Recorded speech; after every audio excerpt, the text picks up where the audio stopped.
Do punoj për opozitën dhe sigurisht si deputete, si ish deputete, si doni ju, si një nga themeluesit e Lëvizjes Socialiste për Integrim, si një nga kontribuesit kryesorë të Lëvizjes Socialiste për Integrim, si një nga deputetet e Lëvizjes Socialiste për Integrim që gjithmonë ka marrë mandate në zonën më të vështirë dhe i ka pas mandate gjatë, patjetër që vota ime do të shkojë për Aleancën e Shqipërisë Madhërishme dhe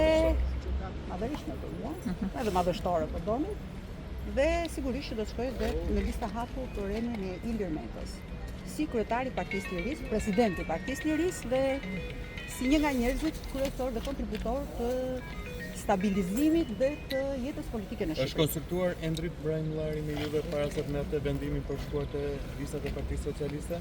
Jo. I keni dhënë? Jo, nuk është konsultuar Endri Brajmllari me mua për dajtur atje. Sigurisht që në momentin që unë kam pasur plan të kandidoj pavarur, por duke ditur po themi logjikën e Ilir Metës dhe duke parë rrethanat në të cilat gjendet Partia e Lirisë, unë në shtator jam tërhequr për të mos kandiduar si kandidate e pavarur. Ju dini shumë mirë që sot me ligjin aktual dhe kodin zgjedhor një kandidat i pavarur del në Tiranë me 15.000 vota, ndërsa një kandidat në listën e hapur, qoftë opozitës apo të Partisë Socialiste, minimum i duhen 30.000 vota për të dalë deputet. Kështu që unë shumë e mendshme nuk jam, po dhe budallaqe nuk jam. Kështu që bëra llogarit që Ilir Metës i duhen mbi 30.000 vota për të dalë deputet, për të garantuar vendet e 2 deputetëve që kanë hyrë në listë të mbyllur. Kështu që ju bëj thirrje të gjithë miqve të mi, familjarëve të mi, shokëve të mi, ata që kanë besuar ke unë dhe që besojnë ke unë, të shkojnë dhe të votojnë presidentin e Partisë Lirisë në lista hapur. E para. E dyta, për zotin Endri Brajmllari, sigurisht i uroj sukses në jetë. Mendoj që para 6 muajve uluriste për inceneratori, nuk besoj se sot do shkoj do të bie dhe ai tek inceneratori. Kështu që megjithatë politika është shumë e çuditshme, me surpriza, me të papritura dhe në kas edhe probleme. Pastaj gjërat e tjera janë rrugës së duke u parë. Dhe ju bëj thirrje dhe ju gazetarëve që herë tjetër unë jam e bindur që ky kod zgjedhor do të ketë probleme shumë të mëdha, sepse konflikti nuk do të jetë më midis opozitës dhe mazhorancës, konflikti do të jetë midis kandidatëve dhe listave. Aq më shumë betejë do të jetë dhe liderët e partive politike kanë për detyrë që nëse ne kemi deputet në lista të mbyllura sot, të cilët do të jenë shumë të qetë, detyra e tyre duhet jetë që të shkojnë në zonë dhe secili nga ata duhet marrë përsipër. Unë mendoj që në konceptin dhe në logjikën e tyre mjafton të shikosh sot, shikon që deputetët në listat e mbyllura kanë marrë kavalishencën, por mendoj që duhet të punojnë jashtëzakonisht shumë, sepse për të dyja palët, po themi dhe për mazhorancën dhe për opozitën, do të jetë shumë e vështirë me listat e mbyllura të cilët janë njerëz të cilët nuk provohen, por komandohen nga drejtuesit e partive politike. Një gjë duhet i bëj thirrje opozitës është të ketë shumë kujdes, sepse vërtet Edi Rama ka vendosur njerëz anonim në listat e Partisë Socialiste, por të mos harrojnë që paratë e krimit, paratë e drogës, administrata shtetërore do të jetë ajo që do të çojë të gjithë grupin e administratës shtetërore apo edhe gjithë pjesën tjetër manipulimin e saj drejt kutizë votimit. Unë mendoj që puna është shumë e vështirë, kërkon konsolidim, kërkon bashkim, kërkon unifikim, dhe aq më shumë sot është edhe më domosdoshme për të qenë të gjithë bashkë në këtë proces që është i vështirë, është i proces i vështirë, por fundi edhe kjo e bën edhe interesante. Zëri Kryemalli, kam 2 pyetje në fakt. Pyetja e parë është me Ilir Metën.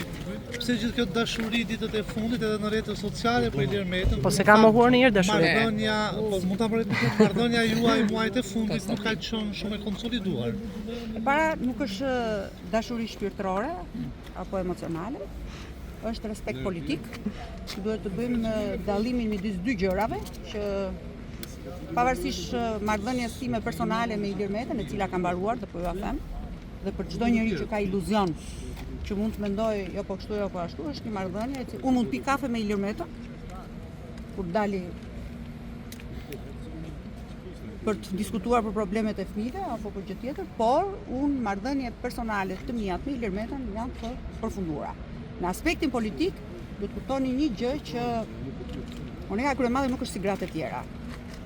Inatin e nxjerr në mënyra të tjera, nuk ka për të nxjerrë inat në politikë. Politika është vlerë, është princip, është parim. Monika Kryemadhi nuk ka dashuri shpirtërore për Ilir Metën, e ka pasur, sigurisht e ka se është babai i fëmijëve të saj, por ka respekt politik për Ilir Metën dhe të jemi sinqert, veprimi i Ilir Metës për të kandiduar në listë hapur tregoi edhe një herë që është politikan dhe është burr shteti. Nuk është frikacak që fshihet pas listave të mbyllura. Është një njerëz që merr përsipër, nëse mua nuk më votojnë qytetarët e mi, unë s'kam se të jem në parlament.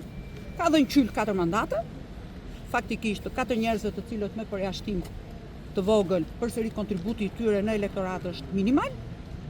Një nga arsyet që ka pranuar për të vendosur emrin e vet në listë është sepse e dinte shumë mirë që vota e Partisë Lirisë nuk do të shkonte tek opozita me 2 kandidaturat që kishte vendosur në listë, dhe atëherë e vetmja mënyrë për të unifikuar dhe për t'i dhënë maksimumin e votave të Partisë Lirisë, opozitës dhe Partisë Demokratike, Ilir Meta vendosi emrin e vet në listë. Është e treta herë që Partia e Lirisë nga 2021 ndihmon Partinë Demokratike dhe ju e mbani mend 6 marsit, apo jo, që u fitua Bashkia Shkodrës, me vulën dhe me firmën e LSI-s, me komisionerët, mbani mend edhe zgjedhjet e majit të 2023 zgjedhjet lokale, ku Ilir Meta përsëri ju dha vulën dhe përsëri në këtë rast për të mos krijuar asnjë lloj kostoje në listën e Partisë Demokratike, për të mbyllur gojën gjithë skeptikëve, Ilir Meta përsëri edhe për të garantuar përsëri figura të reja të partisë, vendos veten e tij në sakrificë.